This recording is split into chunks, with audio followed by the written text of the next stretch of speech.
Eh bien, merci d'être toujours avec nous sur le plateau de la REF 21. Je vous rappelle que vous pouvez nous suivre sur le site ref.org, sur les sites bioboss.tv, e-commerce.fr et e-marketing.fr, voilà, pour suivre nos débats qui toujours autour des notions de digital. Et alors, pour parler de digital et d'environnement, eh bien, j'ai quand même le plaisir d'accueillir Bertrand Camus, directeur général de Suez. Bertrand Camus, bonjour. Bonjour.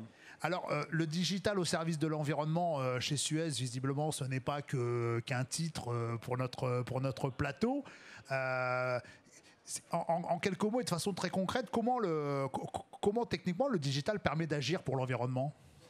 Alors nous sommes dans des métiers, donc gestion du grand cycle de l'eau, petit cycle de l'eau, donc dans la ville ou pour des acteurs industriels. Même chose avec le cycle du déchet. Et ce dont nous avons souffert pendant de nombreuses décennies, c'est de l'absence de données en fait précises. Pour vous donner un exemple.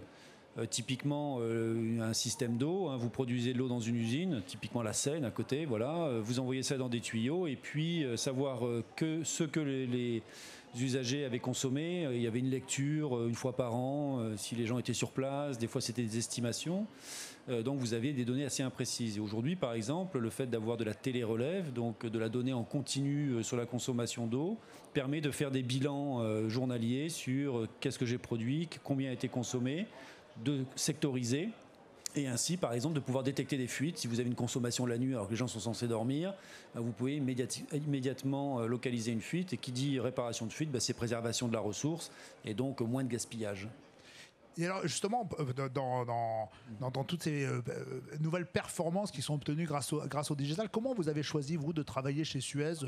C'est plutôt de la recherche interne, vous investissez dans des startups qui vous permettent d'accélérer sur certains sujets. Comment vous travaillez ? Alors, il y a eu au départ beaucoup de développement en interne pour répondre à des besoins spécifiques posés par des clients, qui avaient une problématique, et donc l'innovation interne. Et petit à petit, nous nous sommes structurés.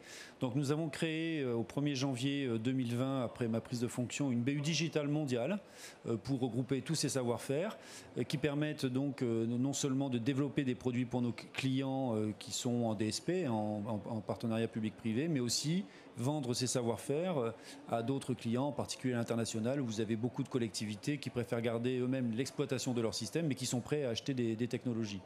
Donc ça, c'est création d'une business unit de façon à ce que ces innovations soient à un sens commercial et business.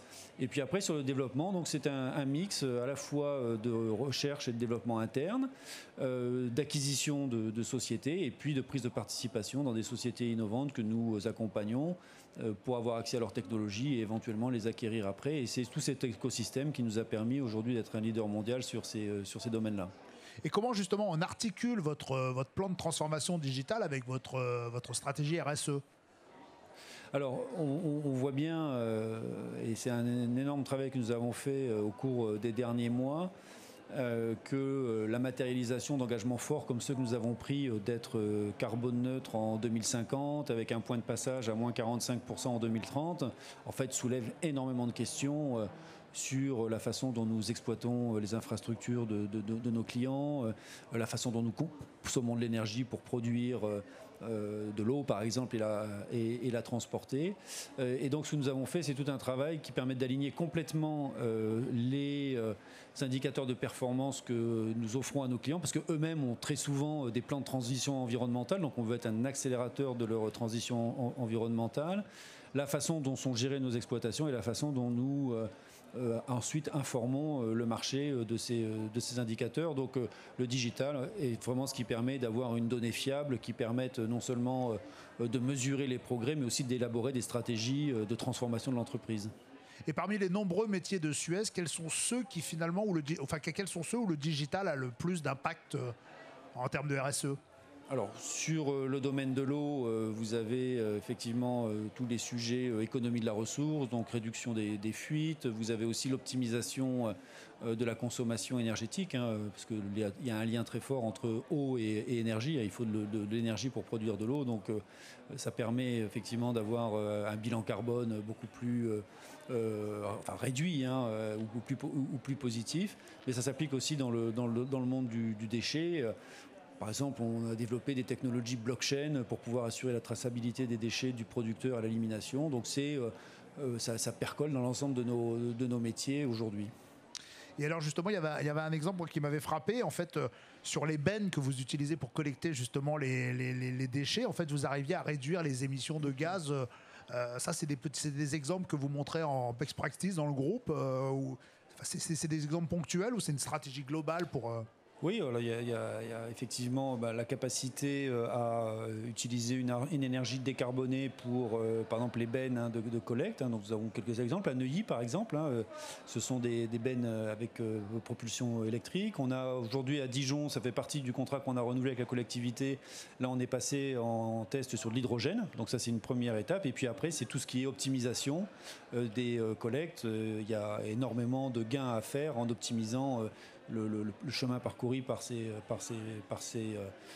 bennes, aussi être sûr que quand vous vous déplacez, il y a bien des déchets à collecter, et pas seulement une benne à moitié vide ou à moitié pleine. Voilà, donc tous ces éléments d'optimisation de la performance contribuent à améliorer nos indicateurs RSE. Et alors justement, pour vos clients, notamment les collectivités locales, ces innovations, c'est la clé pour remporter des appels d'offres, j'imagine? De plus en plus. Je dirais qu'on ne peut plus être seulement un bon traiteur d'eau, un bon distributeur d'eau, un bon collecteur de déchets. Toutes les entreprises, toutes les collectivités ont elles-mêmes des engagements forts. Si je prends par exemple des Danone ou Unilever, ils ont pris aujourd'hui des engagements forts d'utiliser par exemple du plastique recyclé pour leurs propres emballages. Donc la capacité de leur offrir ces matières recyclées ou alors un impact plus faible sur leur propre bilan carbone ou leur propre bilan environnemental est un facteur différenciant et c'est de plus en plus pris en compte dans l'évaluation des appels d'offres. Alors on parle beaucoup de gestion de la data, de l'Internet des objets. En quoi le numérique participe justement à une meilleure gestion des ressources? Alors, c'est une question de pouvoir bien mesurer la consommation. Ça, c'est l'exemple le plus flagrant. Voilà, on parlait tout à l'heure des compteurs intelligents. Donc ça nous permet d'un côté de mieux gérer nos réseaux et d'éviter les fuites, mais aussi, par exemple, de pouvoir prévenir un client s'il a une fuite interne chez lui. Alors, si vous avez un geyser dans votre appartement, bien entendu, vous pouvez le voir immédiatement. Mais si vous avez des fuites légères qui sont invisibles à l'œil nu, aujourd'hui, nous sommes capables de les détecter grâce à ces capteurs intelligents, à ces compteurs intelligents. Et donc tout ça contribue à pouvoir assurer une meilleure préservation de la ressource.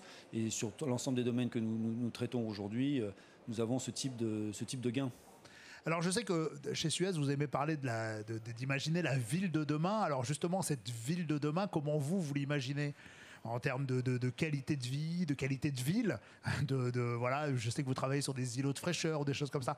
Comment vous imaginez cette ville? Elle sera comment la ville dans laquelle on vivra demain, grâce à vous, entre autres? Donc déjà avec des services publics performants, ça c'est la première chose dans nos métiers, mais aussi en hybridation avec d'autres services publics. Par exemple, dans les réseaux d'eau, on peut aussi produire de l'énergie à partir d'hydroliennes qui peuvent même alimenter des